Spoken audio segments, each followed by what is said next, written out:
Do it. Oh, hey. Hey. Oh, happy holidays, Wow, everybody. you're really loud. Okay. That never Yeah, happens. that's what people always say to me, especially my wife. But yeah, hey, you made it. You're back again with us, the Comic Shop, doing Yeah. a podcast. I'm Aaron Z. Lee. I'm the Voyage of the Damned. Oh, hey, I'm Evan Coy. I'm Bad Wolf. Okay. We're here with, Martin Kinney, who had? and our regular guest star, Scott Bandla, Because I've had a lot of fiber, so yes, I am your regular guest star. Time It's Time important. Lord. You had to have We your insist- Metamucil Colon and health your is fiber one. incredibly important. That's right. We've been told You're that not today. wrong. It's important that we all talk at the same time, too. Okay. Yeah, Colon I'm health. sure that's Colon. great for the lab. Look, we got another camera That's a here, good too. sample. We should isolate that and use that. It's just Oh, the it's Doctor Who like nonsense chatter. cam, but Martin's thing goes right through the middle. Oh, that Martin's doesn't work thing as well goes- It as I adds to the thought. nonsense, though. What goes All right right. through the middle? Nope, never mind. You don't like that? No. How is everybody? Aaron, how are you? I'm doing okay. I had to take my dog to the vet today, and I had to bring my daughter, so that was fun. You brought your daughter to the vet? I had to. You couldn't afford a regular doctor? That's right. GoFundMe link below. And then I had to wait an hour at the vet with a dog and a baby. Was it So- was it a Doctor Who? No, it was a Dr. King. Oh, we're talking Doctor Who today. Yes, Martin, Doctor Who. Oop, of what I've done no research on whatsoever. Me either. No, you are waiting to your minds are sponges waiting to be filled I do with my misspent youth. the one thing I know the theme song, and I remember watching it on PBS, but it was like it was either like 80s episodes or like 70s episodes. I just remember they had a parking garage. That was like what they could afford for a set, basically. It looked like a parking garage. Lots Yeah. of concrete. Scott will now tell us exactly what episodes those were. Probably Resurrection of the Daleks, 1984. Okay, I'm gonna have to go back and watch that That's going to be my guess. I'm because gonna- I like a I'm Doctor throw it Who down. with lots of concrete. That's Yeah, what I oh, grew yeah, up with, for sure. and that's what I want. So if they make a new one with lots of concrete, I'll give it a shot. Excuse all the bad camera work by the guy who's supposed to be directing this right now too. So Or you're the director we'll and figure, the we'll co-host? figure this out. Wow. Yeah. Evan, play the clip. I don't have any clips. Oh, never mind. I sort of do. I'm literally going to hold my phone up to the camera and play something at some point in my spiel once we get going. Well, we're very high fidelity like that, you know? Like Yeah, for sure. We bring the 4K and the Well, special you know what? effects. I'm trying to reenact the production values of the original series here. So Oh, okay. Oh, well, let's Yeah. turn some lights off. yeah, it's going to be telecine is what they call it, where the camera's pointing at a TV screen and they record the TV screen, and that's how they put it on a tape. Yeah. I Is like that for real? Oh yeah, they used to do that with this show, like with Doctor Who, to get stills for publicity purposes and for archival purposes. Yeah, telecine was very big for Doctor Who. I I've still never do heard that of from that time to time. What's that? Telecine. Yeah, I'm now part Dalek. When something's on the TV and you want to get a picture of it, I guess. just take a picture of I'm it. sure you probably have a plunger too somewhere, right? We don't actually. What is that? Some kind of Doctor Who device? Is that part- Well, it Dalek does. Part. It doesn't not look like the gun of the Dalek. Oh, okay. It's sort of like That's the a plunger, kitchen whisk the- and a toilet plunger. Yeah. Yeah. Very magical. Yes, totally magical. I know I've ruined everyone's illusions of Yep, it's what a high quality program this has been from minute one. Scott, what is Doctor Who? Okay, so Go. yeah, all right. Now we're on the clock. Fake fan. Took too long. So what I'm gonna do, the way I thought I would do this is sort of give the overall. Here's the structure of the show. This is what the character is. These are all of the common components that run throughout the fabric of the show, but then just sort of talk about, since this is the 60th anniversary year, talk about how much of what Doctor Who nerds obsess over as being the canon was really just made up on the fly as they went along. And, so much of it was born out of We know necessity. nothing about making things up on the fly as we go along. I so you're I going to figured educate you us could here. Relate. I only Figured know you about could- Brundlefly. Brundlefly. Yeah. So that's the only one I know. Yeah.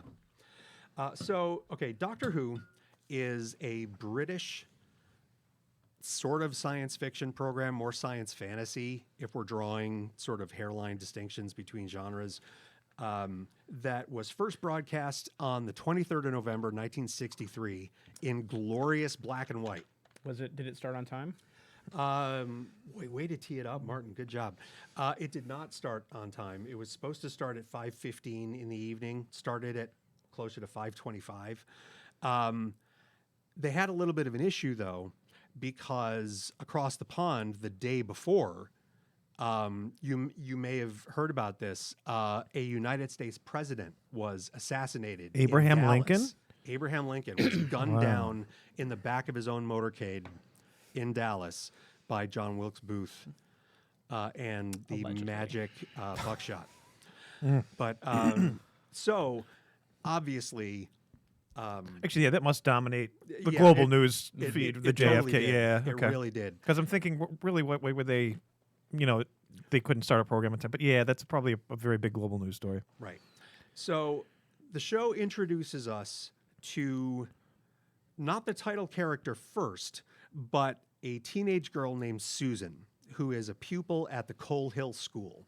And we see her and her interactions with two of her teachers, Ian Chesterton and Barbara Wright, whom she gets along with very well.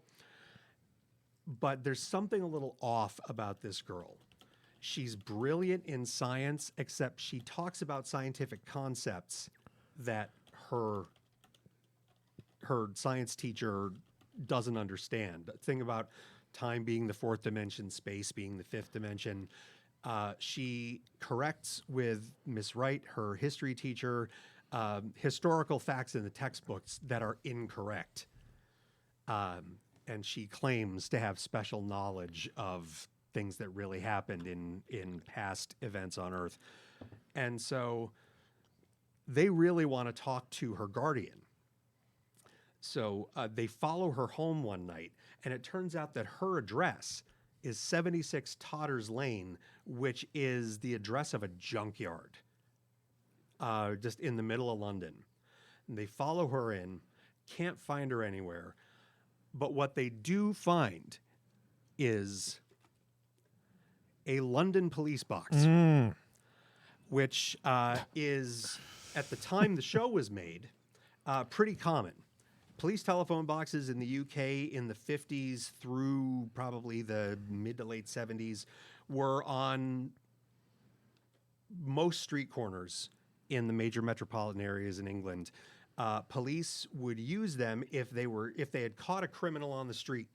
They could throw them in the box, lock it up, and wait for backup to arrive. That's why it's a police box. So we're learning a lot here. Yeah. I always thought that was like a phone booth type of thing, but even though I guess it never registered to me, again, not being a Doctor Who fan, Sure. it never registered to me that, it's blue and says police. I just Yeah. always interpreted that as a Well, phone booth. But you're onto something here though, because see the text around the box says police public call box. So it's also there if a regular person needs assistance, needs a cop, they can use a telephone built into the front door to call for help, and it will dispatch an officer to their location. So it's not a public phone booth per se, but if somebody in the public needed a policeman's help, they would use the police box. There was to- no to American summon it. equivalent of this. I was going to ask that next question. Okay. Was there an anagram? No, but I mean there is obviously now, like on college campuses and whatnot. that, You know, but you've The blue got- light thing. Yeah, the blue light things on But this walkways. wasn't going to be in like New York or LA at all. So anyway, I just like the idea you could be walking down the street and there's a criminal in a box. And you just say, hey. locked up in the box. So Ian and Barbara hear this weird sort of low rumbly hum coming out of this police box. And it's almost warm to the touch, and they're a little suspicious. And then this crotchety old man walks up to them, looking like the dude on the left here. Very old. That is actor William Hartnell as what we now think of as the first Doctor. Of course, I have to put an asterisk next to that because of recent events. But the first Doctor comes to them, asks them what they're doing in the junkyard, tries to get them to go away. He's very brusque with them. And he thinks he's convinced them to leave. He opens up the door to the police box, and they hear Susan's voice coming out of the police box. They barge their way in, and they wind up in this room which is somehow bigger than the entire the entire exterior surface of the police box. It is literally, sing along if you know the words, kids, bigger on the inside than it is on the outside. Bigger on the inside. It's like my heart. Yeah. Well, because you believe in love again. That's right. We do. Because I know Michael There is Kelly. life after Right. love. We all do, and we're all better men for it. We miss you, Michael Kelly. Yeah. So He's been saved. they are whisked away on an adventure through time and space.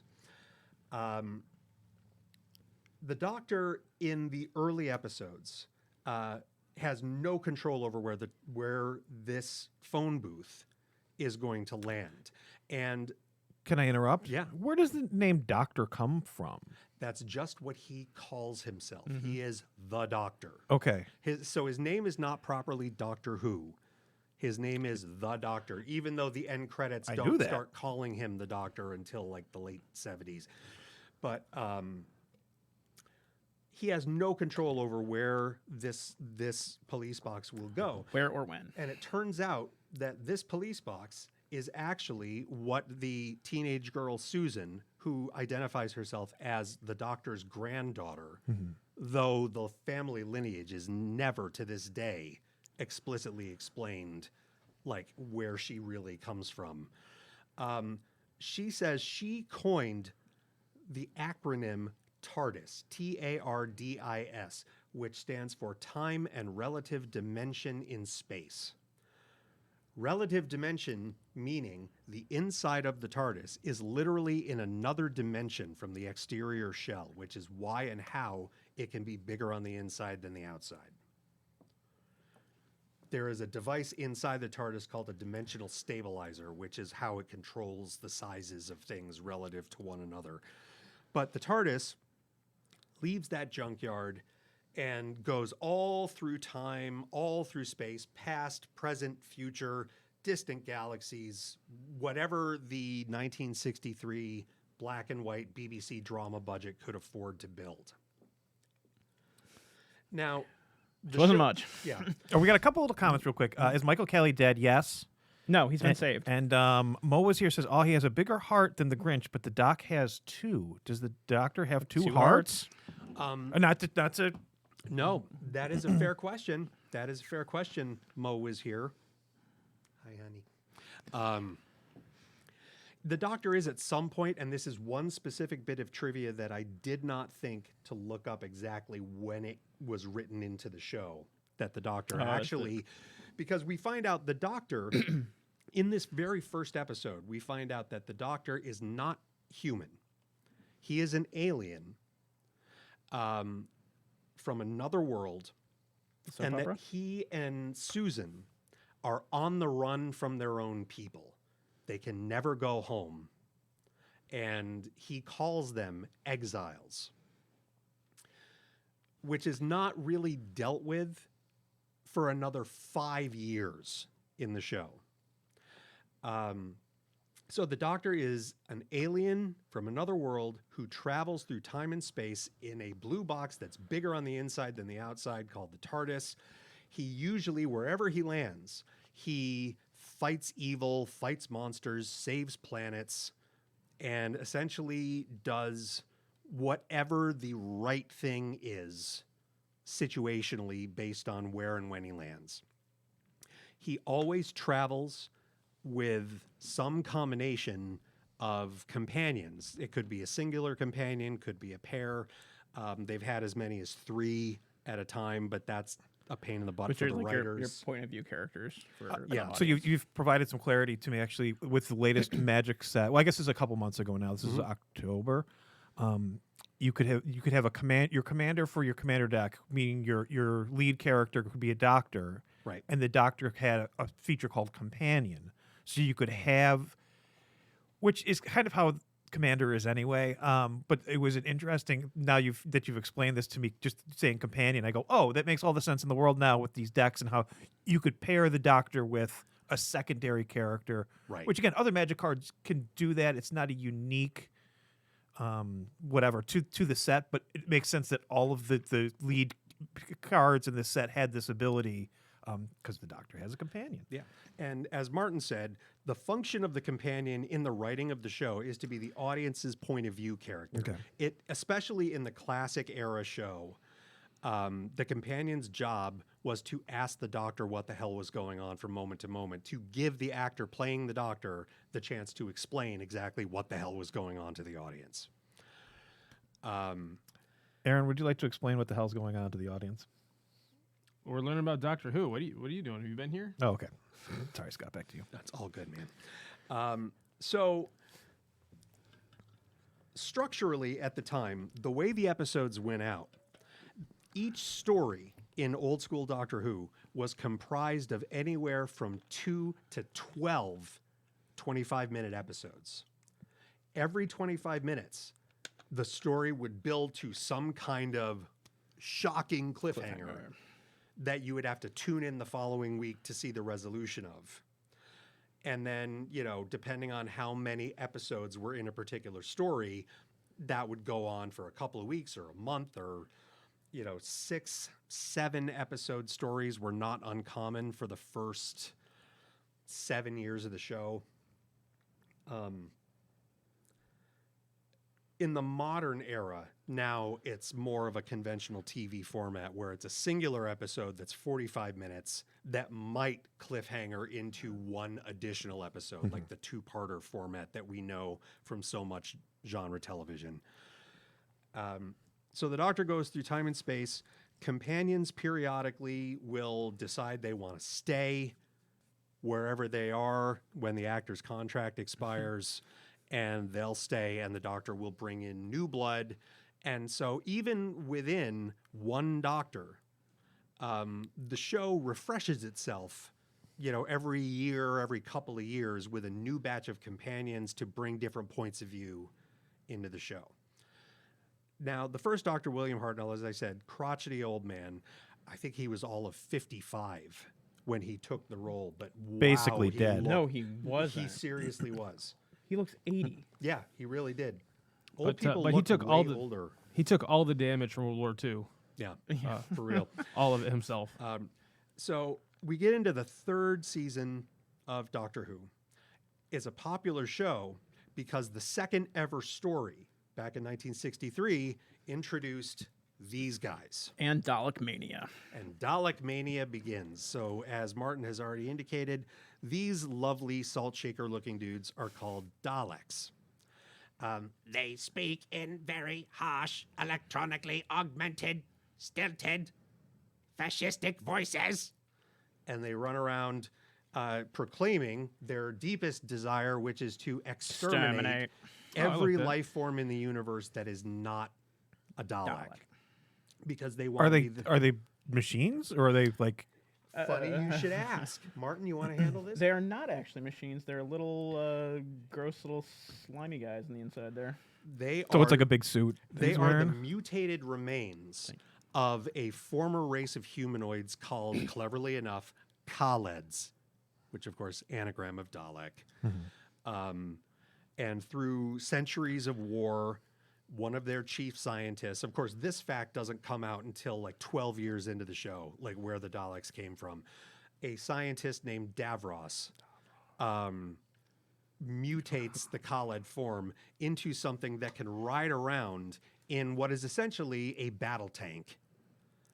So the mutant creature inside controls everything about it. This was originally called the Mark III travel machine before it's given the name Dalek. It's funny, this one. I on wish the we could bottom- put some of the mutants that come into the store into containers like this. This one on the bottom actually The has a police piece of box? tape in it that says book room pass Bandla with my signature, because if a kid ever needed to leave the room for something when I was teaching, I didn't want to just give them a paper pass. I would give them something clunky and awkward to hold on to. And it never got stolen. to leave make the to make them room. not want to go. Yeah. Yeah. So That's they smart. had to carry Daleks around the halls with them in school. Uh-huh. Nerds. Anyway, so the show, hugely popular, mostly because of the Daleks. And for the next couple of years. Why? I I mean, it has They're a just very ridiculous. it has a very classic science fiction look to it, but I don't feel like that's anything Well, because of the way they spoke and their desire to exterminate. Kids on public school playgrounds loved imitating Daleks. I can believe that. It was basically the first time BBC could make money off merchandising. Right. Except the guy who created the Daleks, this writer named Terry Nation. Terry Nation, what a name. Maintained the copyright on the Daleks. So every time, to this day, anytime the Daleks appear in Doctor Who, Terry Nation's estate gets a paycheck. Good for Good. him. Yeah, as it Yeah, should be. creator gets a thing. Funny little side note, the BBC prop designer whose job it was to design the Dalek machine for the show, Gets nothing. Ridley Scott. Oh, really? He was just That's working funny. I didn't know that. in the BBC at the time, got busy doing something else and couldn't do the job. And he handed it off to a designer named Raymond Cusick, who is the guy who is literally responsible for coming up with the design of what the Dalek looks like. And, like Steve Ditko, never got the recognition he deserved while he was alive for it. They interviewed him constantly for documentaries and things, but he never saw any of that rewarded financially, which sucks. But anyhow, Doctor Who, a show for families to watch. It was geared to be a family show. Was only intended to last about 12 weeks, but when the Daleks hit big, the show exploded. So without the Daleks, we would not be having this conversation right now. What's the level of like campiness to like serious science fiction, science fantasy? Like, I feel like it's in a very. What iteration? I feel like it's a very weird space that I don't quite know. It seems to have feet in different worlds or in different. Jumping ahead to the revival modern era, one of the things I was never really a Doctor Who person before the Ninth Doctor. Ended up borrowing the discs from Sunday Brian, and watching it. And the thing I liked instantly was that the show leaned into the camp of the original show while definitely elevating a lot of the elements. Like they could have easily redone every single monster that came back as this high tech, modern CGI monstrosity.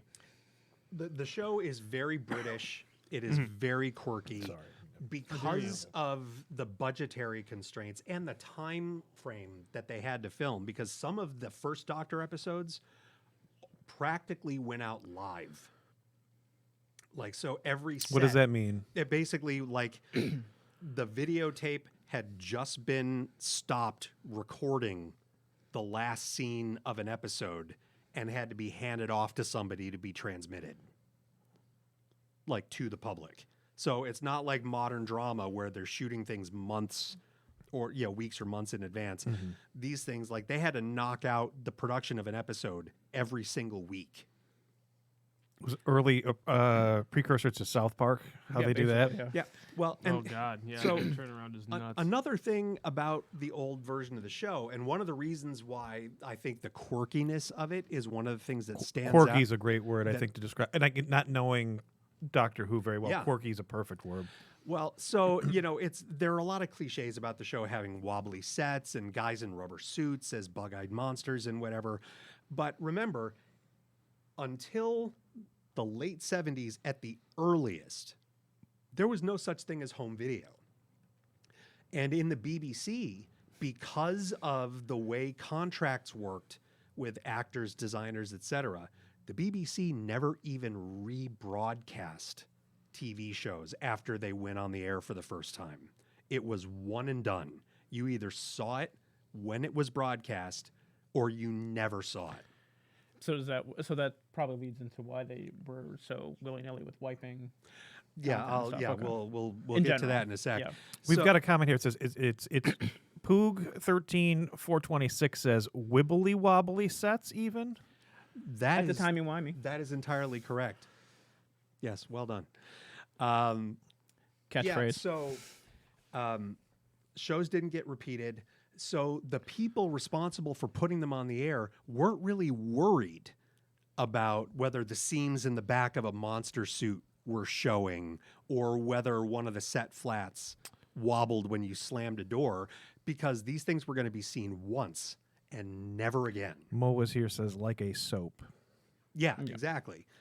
Like a soap. A soap opera. Soap opera. Oh, I was like, Now, was this Daytime was this how drama, put some money in the jar. American TV was going too. Like, I feel like We that were seems like better such a- at archiving stuff. Okay, okay. Basically, your I Love Lucy yeah. origin, where you're keeping everything, you're making sure that it's suitable to be broadcast again. Yeah. So as the show goes on, a few years into the show, lead actor William Hartnell starts getting really sick.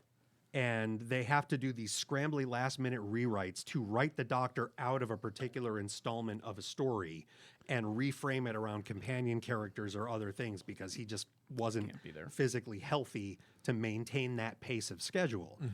So they decide the script editor at the time, who and I look at the script editor sort of in the way we consider a modern TV showrunner, the person who is responsible for the overarching story that runs through a particular season. So the story editor, a guy named Jerry Davis, and the producer of the show at the time, a man named Innes Lloyd, come up with this bizarre idea, unheard of in the annals of any kind of filmed popular entertainment. What would happen if, I mean, the Doctor's an alien. What would happen if something happens that would kill a normal person, happens to the Doctor, and he somehow renews himself into the form of a completely different person, gets up from that scenario, and keeps going? We can keep the show on the air with a different actor playing the lead character. He'll have the same memories, the same core values as his predecessor, but his personality will be completely up to the new actor to determine. It's kind of like when Arlene died and then I popped out of her. Exactly. Yeah. It was, I'm not entirely convinced you are not the regenerated form of Arlene Spitzman, frankly. you have all of her memories. Oh, it's terrifying. And most of her inventory, but yeah. yeah. So this was mind-blowing. So in 1966, at the end of the first story to ever feature another really popular Doctor Who monster, the Cybermen, who are cybernetic humans. They used to be people. they're Borg. Bit by bit, they replaced parts of themselves that wore out with machinery, so that in the end, the only human part of them left was the brain RoboCop. that had all emotion stripped out of it, and all they wanted to do was turn every other living thing into a Cyberman. So while So they really are the Borg. yeah, the Borg, no, yeah, they the- really are. okay. So the Borg total ripoff of the Yes. Cybermen. Is that in Star Trek? Is that I don't think Considered that's to be- Not actual factual, but Okay. yeah. possibly inspired in some Yeah. way, the way any genre fiction author Borg were supposed to be insects to Yeah. begin with, anyway. cherry so. picks from what they know. So the second Doctor, that's this dude, A little younger. Patrick Troughton, plays the Doctor as sort of a cosmic hobo. Okay, he's got the Beatle haircut. He has a little shtick. He's got one of those plastic recorder flutes that every music department parent hates that their third grader brings home. yeah? You're issued those in like first or second grade. Yeah. right? Patrick Troughton takes over, and the show gets even more popular. Like now, it's like, wow, this show can go anywhere. It can do anything. And Troughton plays the role until 1969. So let's go just back to the Doctors, the transition between Doctors. Where am I going with this?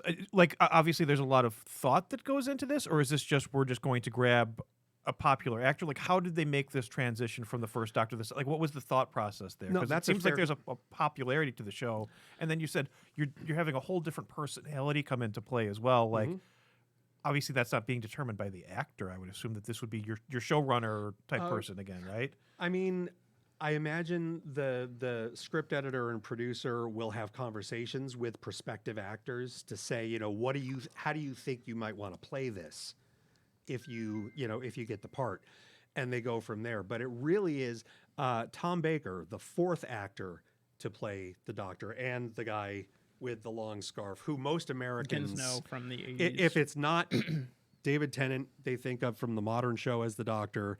it is 100% Tom Baker. That's, I guess, who my thought too. would go to is the big scarf that I would, without knowing, think, well, all the doctors have the big scarf. Nope, Nope, some have the- celery. Yeah, the wardrobe changes from doctor to doctor. The Jonathan fir- Legoman says Cybermen, the villain to cause the first regeneration. Great trivia question. Yeah. Yep. Yes, it is. Exposure to radiation is really what it is that did the first Doctor in, and you find radiation is a recurring theme, theme in triggering the Doctor's regenerations. So, and the word regeneration never actually comes into the show until the end of the 11th season. They call it a rejuvenation, they call it a renewal, but the term regeneration that has stuck with the show ever since is not spoken on screen until the last episode of the third Doctor's last story, right before he turns into Tom Baker, which is sort of interesting. Likewise, we come to find out that the Doctor as a character is a Time Lord. That is what the Doctor's race is. Super powerful aliens who have developed, obviously, the ability to travel in space and time. And backing up one step, the reason that the Doctor's TARDIS looks like a police box, because not all TARDISes look like police boxes. The computer on board the TARDIS is supposed to scan the terrain of whatever planet it's about to materialize on and pick something to morph its shape into so that it blends in with its surroundings. So we're a chameleon. So this goes to, obviously not everything is taking place on Earth. You're saying it's time Any and place. space. Time and so space. when the TARDIS shows up on a different planet, does it have a different form? Well, here's the thing. It shows up on other planets. Well, I mean, it said space and time. The storyline addresses this in the second episode of the first story, which is called An Unearthly Child. And the Doctor looks back at the police box, which is materialized on prehistoric Earth, just on top of a sand dune. And he's upset because it's still a police box and it should have changed. The chameleon circuit, which is the device on the TARDIS that drives the shapeshifting, got stuck when the Doctor and Susan went to Earth in the early 60s in the form of a police box. Probably helps with the budget, too. You think it's easy to take apart, wheel around from one end of the studio to the other. It has a small footprint because it's all vertical space. What was here? So this is why we don't play the trivia game. Yeah, I know. And you can easily just take this and just superimpose it in things as well. Oh, It's special yeah. effects budget helped. It's a square. So yeah, so the TARDIS stays in the form of a police box, really becomes an iconic prop and piece of imagery for the show, to the point where once the British government retired the police box from public service, the BBC copyrighted the image of a police box as specifically a Doctor Who copywritten image. I can see from here. It looks like there's a Star Trek Doctor Who crossover thing. They have made the icon of the TARDIS a DW. So if you took that out of the logo, that would be identifiable just from that symbol in the middle there. Yep, that was an idea from 2010 to 2017 showrunner Stephen Moffat, co-creator of Sherlock. Wow, from the olden days. So fun little next gen Doctor Who crossover in the comics there. I've heard all these names. How do I have these names in my brain, but I have not really watched the show. I don't know how that happens. Popular culture osmosis. Yeah. So Patrick Troughton in 1969, the word Time Lord is spoken for the first time on the show during Patrick Troughton's last story as the Doctor. We don't find out until the first story of season 11, John Pertwee, the third Doctor, that the Doctor's home planet is called Gallifrey. Okay, so there's John Pertwee, third Doctor there. He's considered a dandy, frilly shirts, velvet smoking jackets. John Pertwee was considered sort of action man. He knew Venusian karate and he liked gadgets. And another budgetary thing that led to a pretty cool breakthrough in the show. By the time Patrick Troughton's tenure as the Doctor ended, the show was bleeding viewers like crazy. The production values were the shoddiest they've ever been, and the BBC was going to cancel the show. Except the production team decided, no, we are going to revitalize the show with the Third Doctor. We're going to broadcast it in color for the first time, starting in 1970. And we're going to create a circumstance for the Second Doctor where he is actually caught by his own people and put on trial for violating the Time Lord's first law of non-interference in the affairs of other cultures. So the Time Watcher Lords syndrome. say, you meddled, It's like the Watcher. you're not supposed to leave the planet, you stole a TARDIS, and you're careening around. The Doctor makes a case for himself, saying there are evils in the universe, like the Daleks and the Cybermen, and he lists off all the monsters that he's fought that And the Time Lords. that need to be fought. Well, that's later. Are they not a good people? Were they ever not dicks? I mean, they were always stuffy bureaucrats, like basically like Republicans without the MAGA crap. They had better hats. Yeah, that's true too. Bowler caps. Like what the Republican Party used to be, just a bunch of stodgy old white men who thought they knew better than everybody else. Make space time great again. Yep. Yeah, man. Oh god. Woof. So the Time Lords force the Doctor to regenerate, and they exile him specifically to Earth. They wipe his memory of how to work the TARDIS, and they break the TARDIS mechanism so that it can't go anywhere. Which great for the budget for the show. We don't have to create alien planets. Everybody comes to Earth, and they came up with they sort of did a backdoor pilot in a couple of Patrick Troughton stories to introduce a paramilitary organization called UNIT, the United Nations Intelligence Task Force, headed up by Brigadier Alastair Gordon Lethbridge Stewart, played by the now departed but wonderful Nicholas Courtney. And when the Third Doctor comes to Earth, he becomes UNIT's scientific advisor. And so he is now a member of this paramilitary organization. So you've got now a regular ensemble cast that is the Brigadier, his captain, a character named Mike Yates, played by Richard Franklin, and Corporal, then Sergeant Benton, played by John Levine, and the Third Doctor's first assistant, Liz Shaw, who leaves after a season and is replaced with Katie Manning as Jo Grant, who is one of the most popular companions, to the point where she has actually made a couple of appearances as that character in the modern context of the show, which is sort of cool. Just like when you mention an actor's name, I can just see the gears in Aaron's head turning as he's trying to figure out who that is. A lot of these names are like Teflon. It's like pink. And So basically, this period of time for Doctor Who is like when in the comics Wonder Woman, she went from Amazonian princess to the white judo secret spy lady. There you 70s. go. Yeah, so the Doctor has access to all of these state-of-the-art high-tech gadgets and government funding to do experiments with. The whole time he's trying to figure out how to make the TARDIS work again so he can GTFO, and it never works. The Time Lords, however, do periodically decide to use him to solve problems in other parts of the galaxy for them. So they will spontaneously make the TARDIS work just long enough to get him to planet X or whatever and resolve a conflict. And then they make him go back. Until we get to the 10th anniversary of the show, 1973, where they come up with another brilliant idea. The notion that previous Doctors can actually, after they've regenerated into new Doctors, the previous incarnations can be lifted out of what they call their time streams and plunked down in the present day, side by side with their successors. So multiple doctors can Multiple exist Doctors at the same. in one story together. Okay. So for the 10th anniversary, the first episode of season Oh, they did 10, this for the 10th anniversary. Yeah. Okay. 50 years ago. 2 Doctors, 1 episode.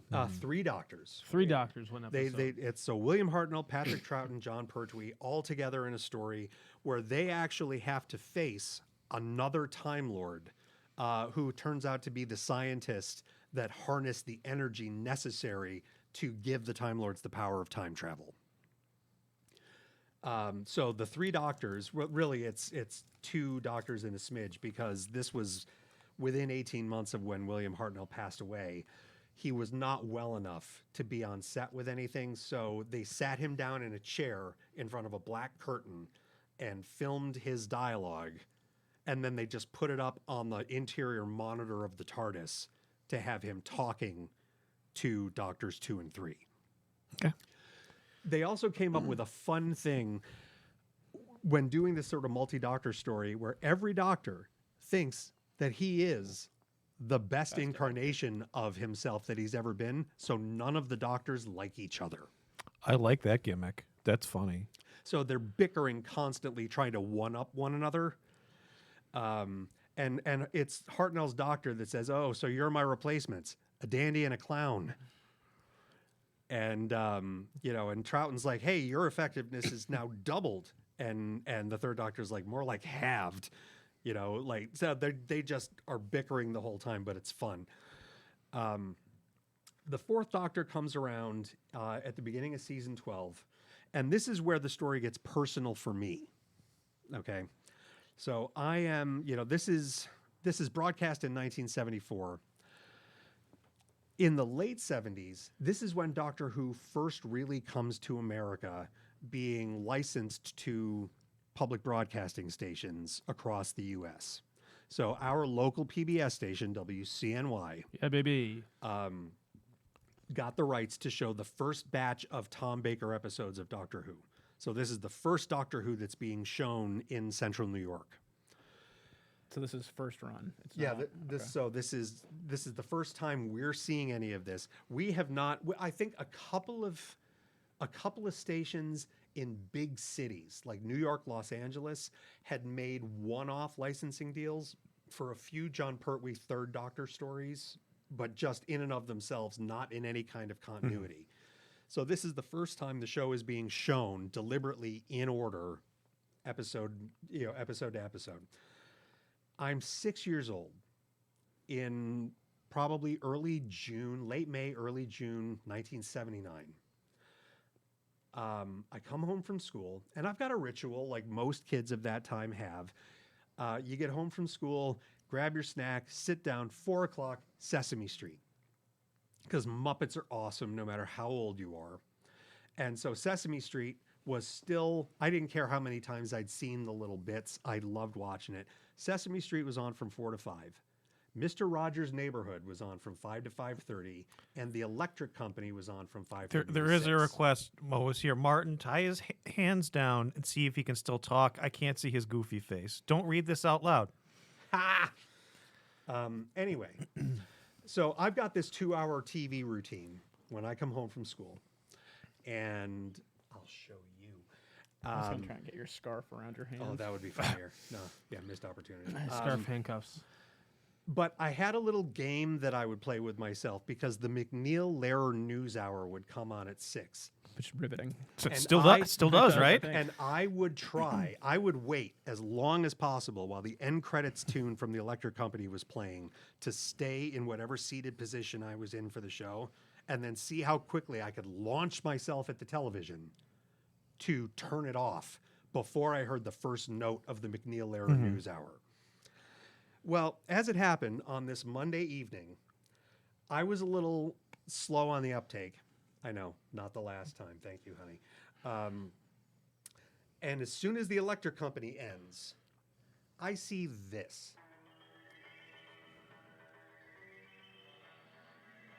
For the longest time, I didn't know this was the Doctor Who theme.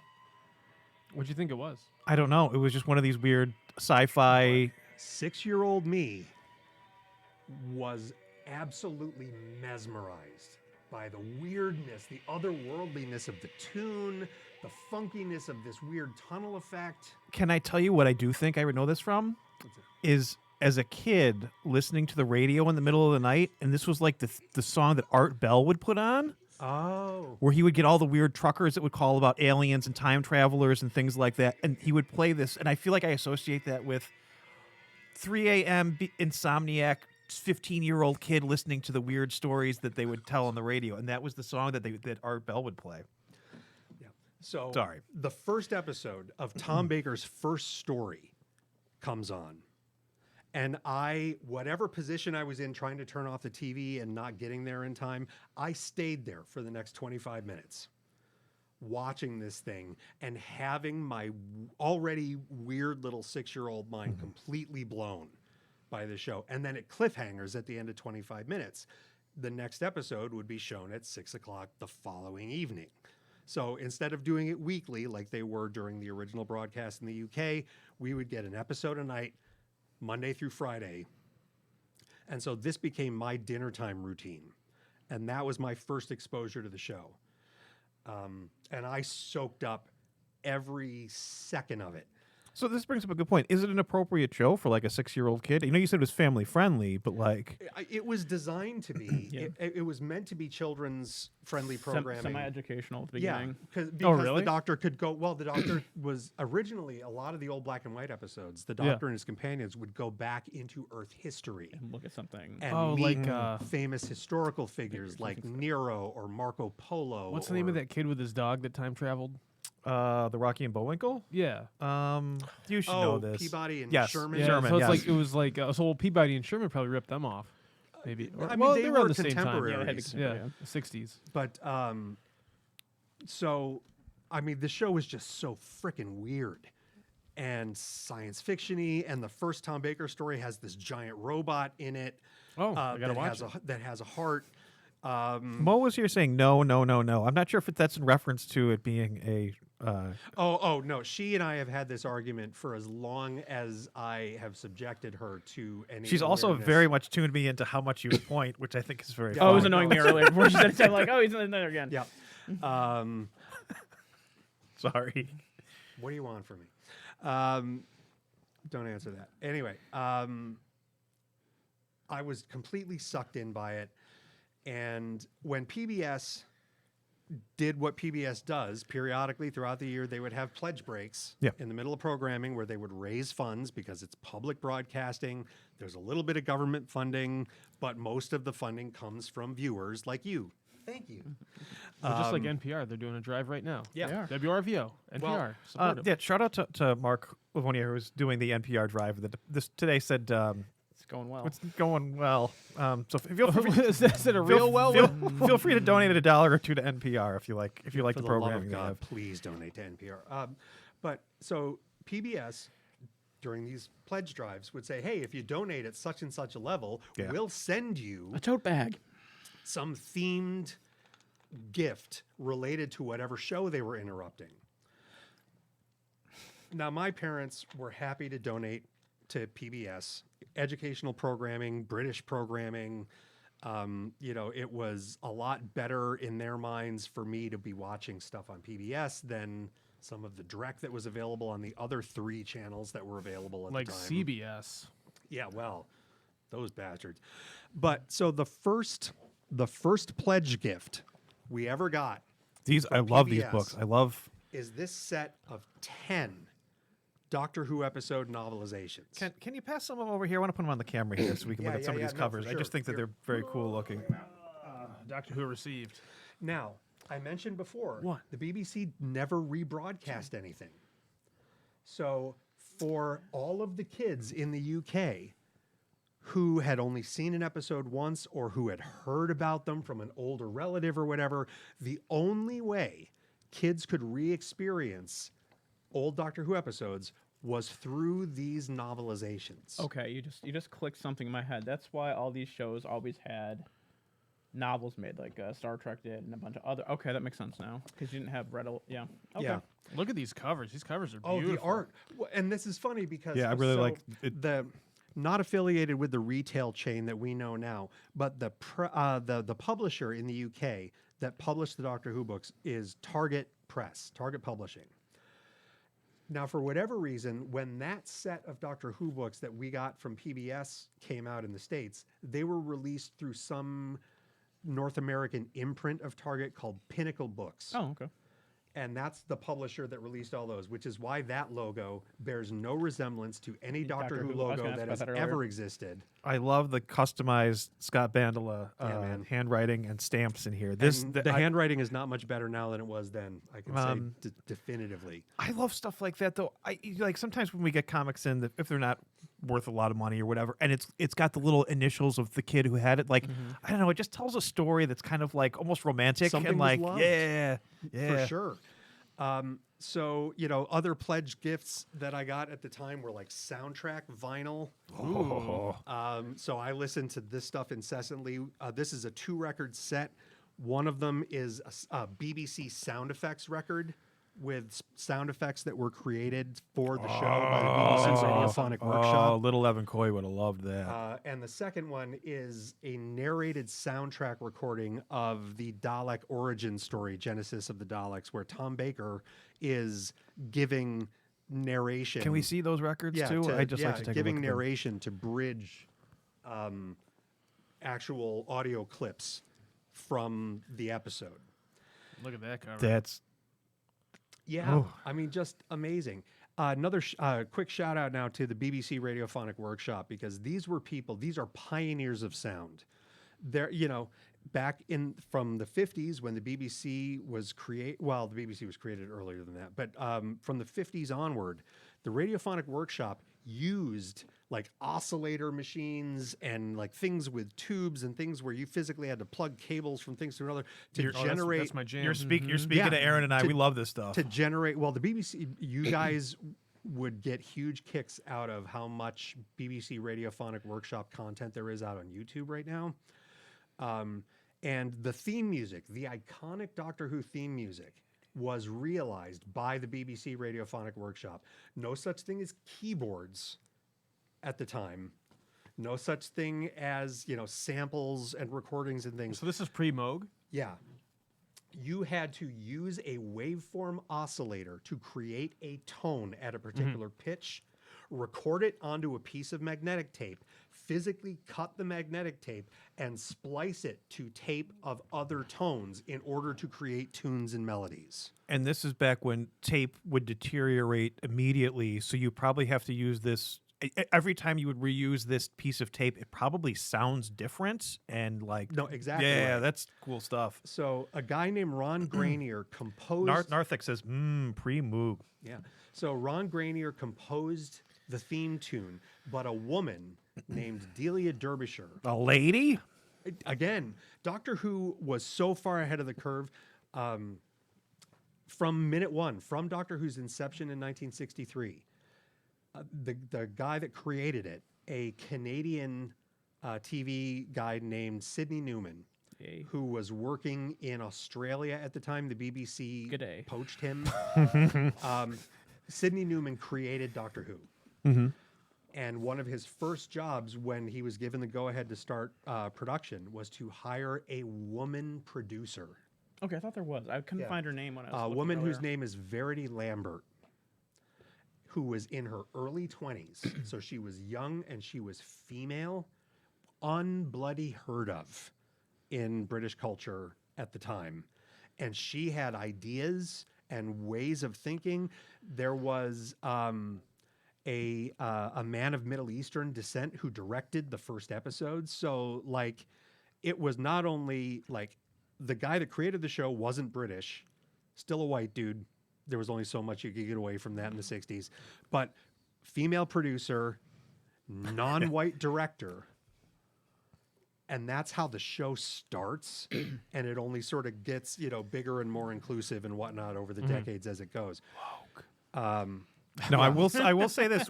We've only got about 10 minutes left. That's here. fine. That's and I fine. feel like this is something we could, well, you could. You can do a multi-part. I Go. totally could, and I have. So even if I'm the only person in the 1996. room. We can do the. So, okay. So I want to here- focus on, again, the things that are important to you in this last little bit here. And if anybody has any questions for Scott, get them now. No, fire Get away, them that'd now. be awesome. So I discovered this show as a 6-year-old kid, become obsessed with it. I joined the Doctor Who Fan Club of America, get the newspapers, the Whovian Times. These are Which original. asks the burning questions. Who?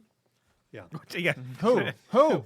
That's all it is. So I get these newsletters like every 6 weeks. So those are original from 1984, Such a 85. nerd. You know, I Love it. buy the Doctor Who technical manual for the 20th anniversary in 1983. Actual like sorts of schematics of The guy's been alive for hundreds of years and never figured out how to Whatever. fly his own ship. He's got the tech manual. Yeah. Good, good, good. Sticks Send Boys- that to a doctor. Sticksboy73 for the first time in the chat says, is it Alon's Y? How do you pronounce that? it's French. It's Francie. Yeah, allons-y. That's one of David Tennant's catchphrases. No, as I the don't 10th know. Doctor. I So- think this was the Doctor Who that I encountered the first time. This one. Yeah, that's Peter Davison. That's Doctor number 5. He had the unpleasant task. Sticksboy of also says, I know I'm following- late, but Scott has done fantastic. He has he follows Tom Baker. No easy task because Tom Baker is the longest serving look one of these doctor. up. Tom Baker played the mean? doctor for it up. 7 years. All articles. And then Davison takes over wearing a decorative vegetable. That is Celery! that is in fact a stalk of celery on the lapel of his coat, Oh, makes which, me like this guy. which they never explain until his last story, where his companion actually comes out and asks him, "Why do you wear a stalk of celery on your lapel?" And he says that Time Lords are allergic to certain gases in the praxis let's range not of the do this. spectrum. Whatever that comment is, I don't want to acknowledge it. Maybe explain the nuance between No, Tennant, I don't, please. Tennant playing the 10th. Oh, is this a spoiler? I don't want to spoiled, yes. Okay, all right. Now, I can address that question in a non-spoilery fashion, I promise. Let me finish the celery story first. Yeah, and yeah. then we'll do that. Finish. Let him finish the Celery celery. story, come on. So, Come on. Wasn't me. Time Lords are allergic to certain gases in the what he calls the praxis range of the spectrum, and in the presence of those gases, the celery turns purple. And his companion Perry asks him, "So then, what do you do?" And he says, "I eat the celery. If nothing else, I'm sure it's good for my teeth." And that's the explanation we get for the celery. I'll accelerate through to get to Accelerate. 10. Yes. Celery. Hey, look at you go. Doctor number 6 comes along. The controller of the BBC in the mid 80s hates Doctor Who as a program, hates this actor in the role in general, tries to cancel Doctor Who in 1985. And the fan outcry is so huge. He's like, no.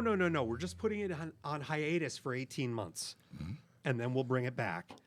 And they're allowed to bring it back for one more season under the provision that the producer at the time, John Nathan Turner, fires Colin Baker, Doctor number 6, and recasts him. So then we get 7th Doctor Sylvester McCoy. At this point, Star Trek The Next Generation is a program that exists in the world with $1 million per episode budget and visual effects done by Industrial Light and Magic. Did they really have a budget that big for Yeah, it was Next Generation? Yeah, Next Generation is expensive. Okay, that just So, seemed like a lot for First season of- 1986. first season of Next Gen airs at the same time the first season of the And that 1 million wasn't enough to do what they needed to do. So, first season of the 7th Doctor is airing at the same time Star Trek The Next Generation Season 1 is on the air. And the controller of the BBC is like, screw all of you guys. This show has passed its expiration date. We're done. Sylvester McCoy gets 3 seasons, and in 1989, the classic era of the show ends. They didn't know it was ending at the time they filmed the last episode of that season, but that was the end. We go into what the fans call the wilderness years, where Doctor Who now only exists in publishing. The BBC licenses the characters to Virgin Publishing, who continues the series with Sylvester McCoy's Doctor. And then they find that they want to go back and do new stories with previous Doctors. So there's the new adventures and the missing adventures, and that's all there is for Doctor Who in the world until 1996, when a TV movie is created that regenerates the 7th Doctor into the 8th Doctor, Paul McGann. For American audiences. Yeah, it's a co-production between the BBC and Universal Television, who was known at this stage for making Sequest DSV, kids. It was a one-off Aired on Fox. TV movie, aired on Fox, meant to be a backdoor pilot. If the ratings were good, they would actually continue a British-American hybrid co-production of Doctor Who, except they aired it against the season finale of Roseanne that year, which is the episode that resolved whether or not John Goodman's character survived the heart attack that he had. So unless you were me, who had an awesome wife in Denver, Colorado, who invited all of your friends over to your apartment and forced them to eat birthday cake and watch the Doctor Who movie live because it was broadcast on my birthday in 1996, we get one F-bomb Yeah. show. Fucking A, it was on my goddamn birthday. Hell yeah. You can't say goddamn though. Son of a bitch. First new Doctor Who on TV in 7 years, and I get it for my birthday. Nice. The movie is mediocre at best because they try to Americanize too much of it. They lose too much of what made the show work with its fan base. The TARDIS is a pickup truck, and they're just eating hamburgers and French fries. Well, to be fair, part of the Americanization is Sylvester McCoy steps out of the TARDIS in a back alley in San Francisco and gets shot a dozen times in the middle of a Chinese gang fight. I hate it when that happens. That's a perfect response. So Doctor Who goes away again, comes back in audio form in 1999, a company called Big Finish Productions gets the license for Doctor Who from the BBC, and they create new radio dramas essentially with the surviving classic Doctor actors, which continue to this day. Yep. That keeps Doctor Who alive in the minds of the public until Russell T Davies, famous British TV writer, Queer as Folk. created Queer as Folk, grew up as a Doctor Who fan. The controller of the BBC in 2003, Jane Tranter, was a Doctor Who fan. She knows Russell T Davies is a huge Doctor Who fan. She's like, would you like to bring Doctor Who back to TV? Because the BBC wants to do it. And he signs on. We get the current iteration of the show, which started in 2005 with Christopher Eccleston now playing the Ninth Doctor. My favorite Doctor, the Ninth. He does it for a year, but apparently the way the production of the show was conducted during his tenure, he had a huge falling out with the production team. Sticks Boy says, like Eldrad, the Doctor must live. That's right. Well, here's my Sarah Jane Smith Funko Pop from that very episode, The Hand of Fear, Sarah Jane Smith's last classic series appearance on Doctor Who, Eldrad must live. I got you, fam. Wasn't Eccleston the Dark Elf from the Dark World? Yeah. Yes. Yeah, he was Malekith the Dark Elf. Hated every second of working on that film too. Hated every second of working on G.I. Joe: The Rise of Cobra because he was Oh, that's a movie? he was James McCullen, Destro in Rise of Cobra. He also had a role as a guy who could turn invisible on one season of Heroes on NBC. And the reason he made all of those American productions is because when he left the show, the BBC blacklisted him. He promised never to disparage Doctor Who. He would never do anything to tarnish the brand, but they blacklisted him anyway, and he had to leave the country and come to America just to find work. Oh, wow. It was more than a decade before he was even willing to talk about his experience on Doctor Who. He is now back doing Big Finish audios as the Ninth Doctor, which is pretty awesome. He's doing conventions. He's doing Big Finish. He's sort of back in the fold. So now, Doctor number 10, we get to David Tennant, who is just about every new Who fan's favorite Doctor, and rightly so. He is right up there for me with Tom Baker. His depiction of the show, he grew up a fanboy also. He knows as much Doctor Who trivia as I do because he grew up with it. He wouldn't do the podcast. Season 9's Doctor was basically a traumatized Doctor. And through the course of his season and then regeneration, it was cathartic to him. And so he came back as this character who is a little bit more full of life. Who? Correct. This Doctor right here. Oh, okay. Sticks Boy said, I had the pleasure to meet Christopher Eccleston at New York City Comic Con. Oh, right on. Good on you, mate. So David Tennant plays the 10th Doctor for 4 seasons and some specials. Has probably the biggest, most deliberately tear-jerking final story of anybody, because the same time he chose to leave the show, Russell T Davies and his production team were also moving on from the show. So my sister accidentally started watching modern Doctor Who. Okay. And she Modern Family Doctor Who? She coined Russell T Davies as the Joss Whedon of Britain. just not for the problematics. This is for Okay. but I was just just gonna because say, how just horrible without that the he like abuse. rips out at your heart. Yeah, Yeah. with your beloved No, characters. no, Davies is just apparently willing to abuse working class production crew Yeah, that's members fine. That's fine. with Not the long talent. hours and inadequate pay. But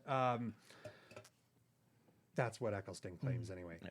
So Tennant and the production team that brought the show back all leave at the same time. Huge swan song farewell where Tennant's doctor goes and revisits every single one of his era's companions before he regenerates into Doctor Number 11, Matt Smith, The Twink Doctor.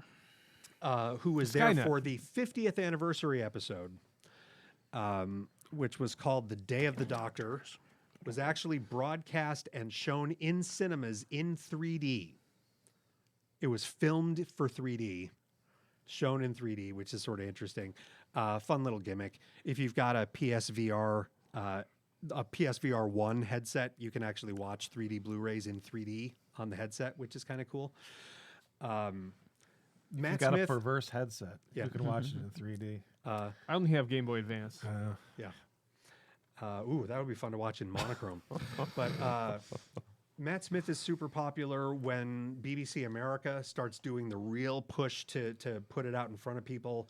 This is probably circa the time that picture was taken of you and your Yeah. wife in the comic shop as Ah. the comic shop doctor. Matt Smith begets Peter Capaldi, Old doctor. known for a British sitcom called The Thick of It. What'd you say, Martin? He's the old doctor. The old Yeah, doctor? the BBC thought it was a great idea to chase away all the teeny girl fan girls. Oh, they didn't like who love him? the cute doctor. Okay, that's hilarious. Yep. So yeah, this is Peter Capaldi. I heard that he modeled his performance on Bowie. Is that correct? There are certain aspects I could would say, see. I yeah, could I see see that. that, yeah. I could see that as a possibility. Capaldi regenerates into the first female doctor. What? Oh, it's Under gone another woke. new showrunner, Technically, Stephen Moffat. it's retconned out. Stephen Moffat is the showrunner for Matt Smith and Peter Capaldi. He decides to leave. Chris Chibnall, who was the creator of Broadchurch, a murder mystery drama. I've heard the name. I British think it's TV, well reviewed. Also starring well David reviewed. Tennant. Broadchurch, interestingly enough, starred David Tennant and future 13th Doctor Jodie Whittaker. She just last year completed her third and final season. Well, a few specials after her third and final season, and Her troubled tenure. surprise, COVID and- yeah, filming Oh, during yeah. COVID. Some of her stories had to get shortchanged as a result of that. Unfortunately, I think post Matt Smith, there was a lot of wasted potential in the show with really good actors. They had actors who were capable of doing whatever you could think of to throw at them. But the writing did not rise to that challenge. So those last few seasons of Doctor Who have not been my favorites. But surprise, surprise, Jodie Whittaker regenerates at the end of her last story into David Tennant again. Never happened before. A previous face comes back, with the exception of the very tail end of the 50th anniversary special. Matt Smith is wandering around this archive of the Doctor's exploits and comes across an aged Tom Baker, who is now calling himself the curator, and whose job it is to bring in artifacts of the Doctor's travels and archive them in this museum. And he says, in the future, you may come to revisit a few of the old favorite faces.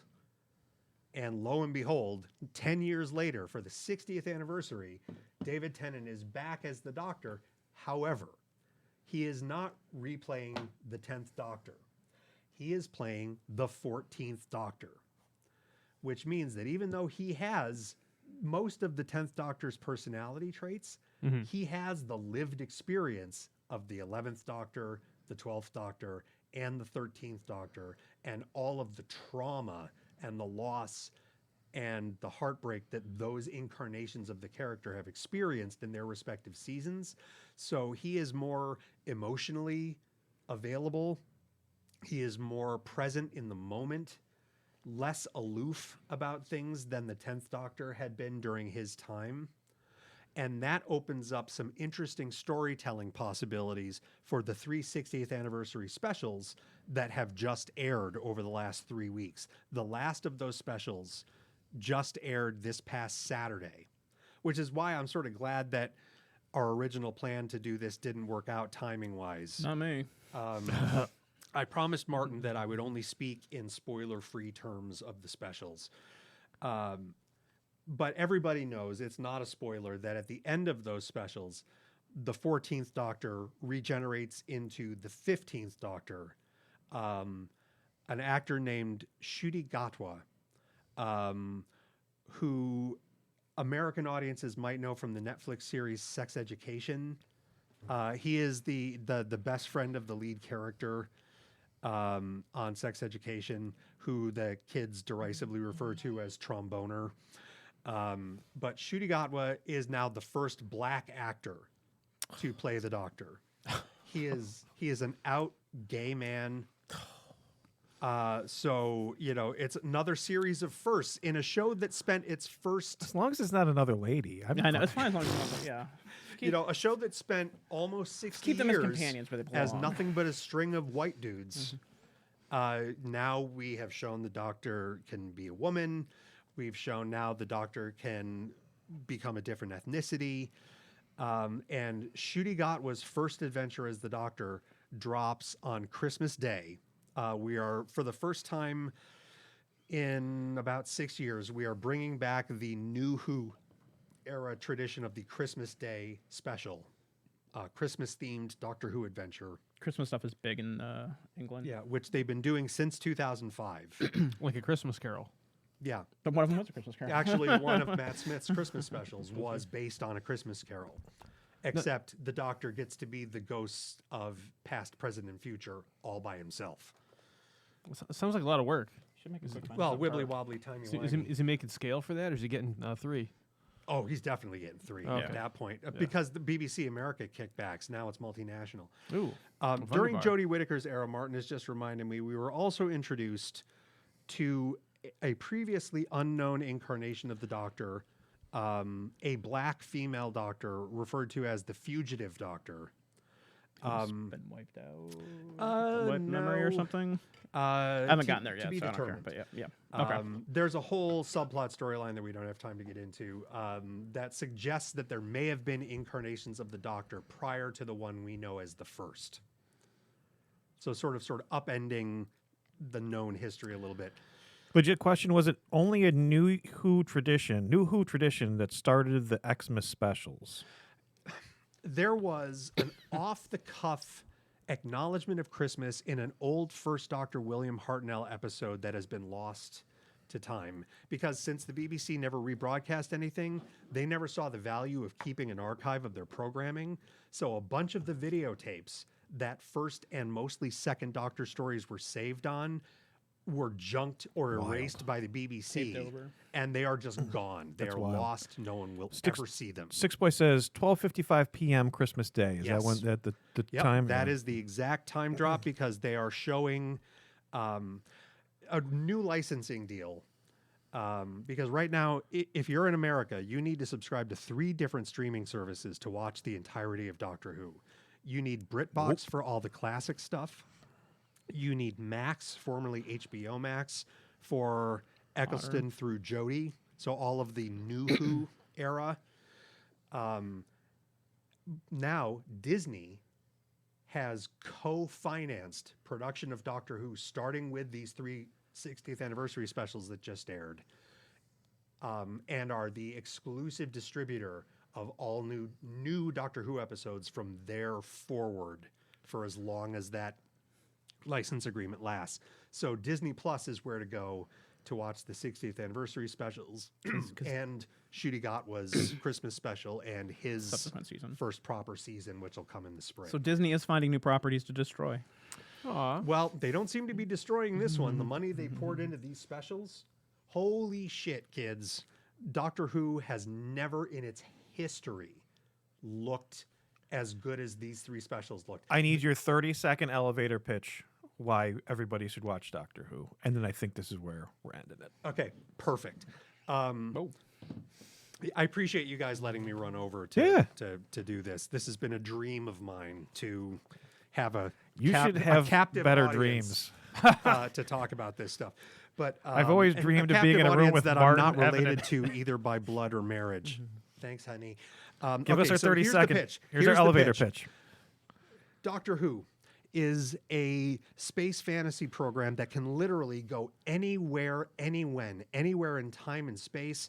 The lead character always does the right thing, loves life, loves to travel, loves experiencing new things, and makes the people that travel with him or her or them better as a result of the time they spend with him. He is not about cynicism or oppression. He is all about freedom and people's ability to choose their own destiny, as long as whatever that means does the best good for the best number of people. It's an inspirational show that's suitable for every member of the family, whether my wife thinks so or not. And the fact that Disney Plus is heralding it now as a flagship show on the front page of their streaming service should tell you all you need to know about whether or not somebody with global reach thinks it's worth your time. If you like Star Trek, you'll like it. Even It's if got you the don't same like message. Star Trek, Yeah. you'll like it. My wife hates Star Trek, Oh, and she that's so actually sad. tolerates to enjoys Doctor Who. It's got the same storytelling, the moral story. But does it have that nice hum of the bridge? No, it has the hum of the TARDIS. Yeah, Okay. there is an interior console room hum. So I can go on YouTube and type in 10-hour loop TARDIS hum, I'm and sure I somebody's can done it. fall asleep Somebody to has it. done And the exit of the ponds is the That's what I'm stupidest doing tonight. storyline ever.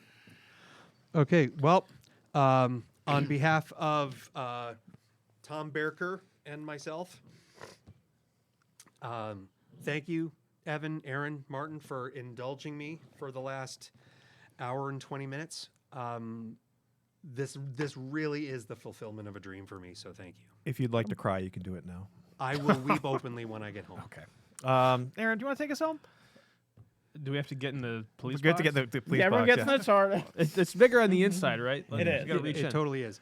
One last shout out to former students of mine. When I retired from teaching, students of mine made me these going away gifts because I did spend probably more time than the Oswego City School District would like talking about and showing episodes of Doctor Who. I should be on 10% from the BBC for the number of teenagers that I turned into Whovians. I can attest to it first thing, them coming through the A doors. few weeks ago, I was talking about the podcast, and I'm like, "Oh, our Doctor Who expert's sick. He couldn't come in." The person goes, "Scott Bandla." I was like, My people. "All right, take us home." We're going home to the Voyage of the Damned with me, Aaron Z. Lee. Oh, I'm Evan Coy, Bad Wolf. We're here with a regular, or our very special guest star, Martin Kinney, who is a Who head. and our regular guest star. Scott Bandla, who would love to actually be a wibbly wobbly, timey wimey future incarnation of the Doctor. Have a good night, everybody.